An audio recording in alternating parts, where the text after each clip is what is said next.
अब परमात्मा ने कसर नहीं छोड़ी आपके ऊपर रहम करने की। अब आप इस रजा को बना के रखना, भूल मत जाना और गफलत ना करना। जो भी जिस भी समुदाय में जन्मा है उसी कर्म को, उसी साधना को सत्य मान रहा है, और यही सबसे बड़ी भूल है इस प्राणी की।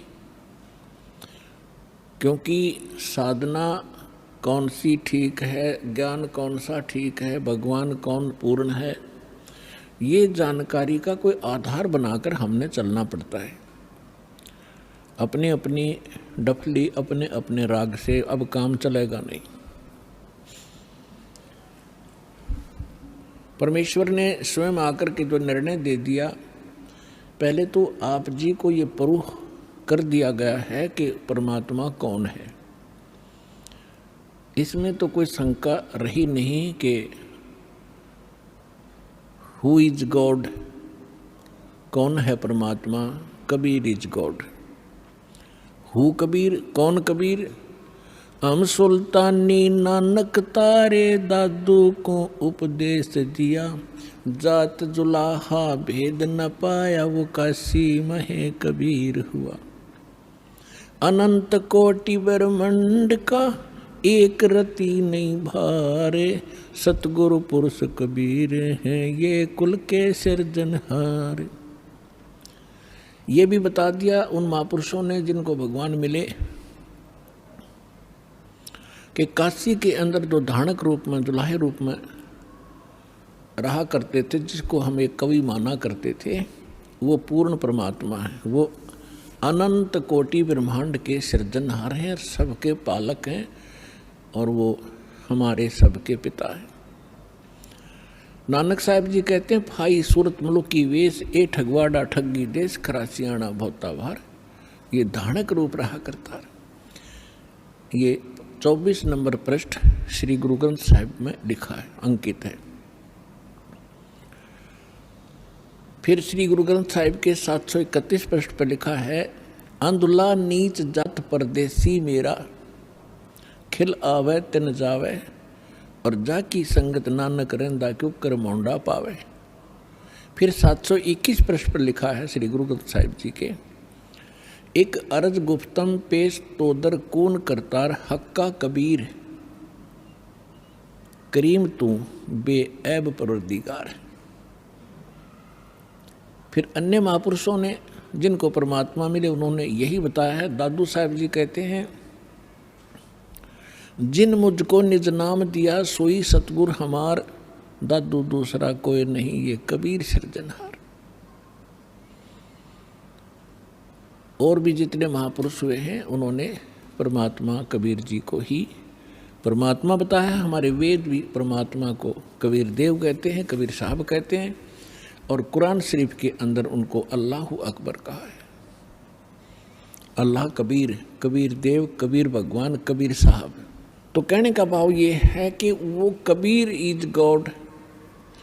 और गीता अध्याय नंबर 4 के श्लोक नंबर 32 और 34 में स्पष्ट किया है कि वो परमात्मा सच्चिदानंद घन अपने मुख कमल से यथार्थ ज्ञान बोलता है, उच्चारण करता है।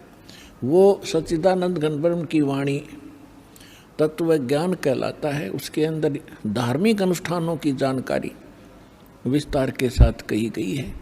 उस तत्व ज्ञान को तू तत्वदर्शी संतों के पास जाकर समझ, गीता ज्ञान दाता कहते हैं। और वो तत्वदर्शी संत तुझे उस तत्व ज्ञान और परमात्म ज्ञान का और तत्व ज्ञान का उपदेश करेगी। तो कहने का भाव ये है कि जो हमारे सदग्रंथ हैं, पवित्र वेद, पवित्र श्रीमद् भगवत गीता, ये गॉड गिवन स्पिरिचुअल नॉलेज है। और इसमें ये इनकम्प्लीट है। परमात्मा ने 5 वेद दिए थे इस ज्योति निरंजन ब्रह्म को, इसने एक 5वां वेद नष्ट कर दिया, हम तक आने नहीं दिया, छुपा दिया। उसकी पूर्ति करने के लिए स्वयं परमेश्वर आते हैं। तो पुण्यात्माओं, परमात्मा को समझने के लिए हमने सदग्रंथों को आधार मानना पड़ता है। तो ये सदग्रंथ ये कह रहे हैं कि परमात्मा की जानकारी तत्वदर्शी संत बताते हैं। और वो तत्वदर्शी संत वो ज्ञान रखता है जो स्वयं भगवान आकर बताता है। वो सूक्ष्म वेद है, तत्व ज्ञान है। तो उस ज्ञान के अंदर ये तो प्रमाणित हो चुका है, उस ज्ञान के आधार से दास ने आपको सिद्ध कर दिया है कि परमात्मा कैसा है, कहाँ रहता है, वो क्या करता है और वो कैसे प्राप्त होता है।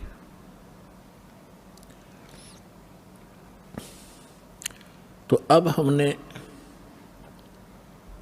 उस अध्यात्म ज्ञान को समझना है। अपनी विशेषकर हिंदू धर्म के अंदर श्रीमद् भगवत गीता एक बहुत ही शिरोधार्य शास्त्र माना जाता है और सत्शास्त्र कहलाता है। परमात्मा ने 600 वर्ष पहले जो ज्ञान बोला था,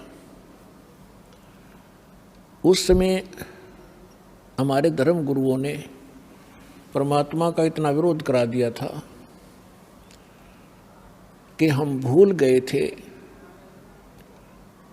कि कबीर नाम का कोई व्यक्ति रहा होगा। केवल पुस्तकों में पढ़ा करते थे, कबीर साहब की वाणी पढ़ ली, ठीक है, दोहे इसलिए पढ़ा करते थे कि वो हमारे एग्ज़ाम के अंदर उनमें से कुछ अंश हमने लिखना पड़ता था। अब जब हम तत्व ज्ञान से परिचित हुआ ये दास, तो पता चला ये